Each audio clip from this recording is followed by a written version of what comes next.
Devant la flambée du coût de la vie, les étudiants étrangers qui souhaitent venir étudier au Canada devront bientôt démontrer qu'ils sont bien nantis. Raymond, Ottawa double le montant qu'un étudiant devra avoir en poche.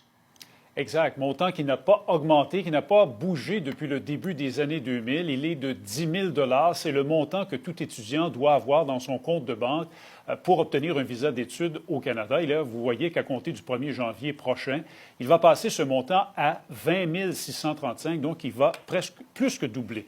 C'est l'inflation, la crise du logement, Sophie, qui pousse le fédéral à prendre cette décision. Ottawa dit avoir eu vent de bien des cas d'étudiants étrangers qui arrivent au Canada et qui se retrouvent dans l'impossibilité de défrayer les coûts nécessaires pour survivre. On peut écouter le ministre fédéral de l'Immigration. Il faut bien que les gens qui veulent venir au Canada sachent ce à quoi s'attendre, et surtout dans une atmosphère d'abordabilité et les défis que ça présente, que ça soit le coût de la vie généralement ou le prix du loyer.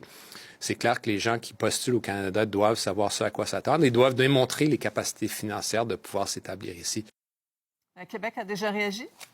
Oui, la ministre Christine Fréchette à Québec a émis une déclaration qu'on nous a envoyée au cours des dernières minutes. On écrit « On a eu des échos du milieu universitaire à l'effet que plusieurs étudiants n'arrivent pas à subvenir à leurs besoins une fois arrivés au Québec. L'annonce d'aujourd'hui du fédéral pourra contribuer à éviter ces tristes situations, écrit-on. Maintenant, le ministre fédéral, M. Miller, enjoint aussi les provinces à revoir, Sophie, le nombre d'étudiants qui sont admis dans les universités dans leur province, les étudiants étrangers. À défaut de quoi, il dit que le gouvernement fédéral est prêt à considérablement limiter le nombre de visas émis chaque année, et ce à compter du mois de septembre prochain pour accueillir des étudiants étrangers.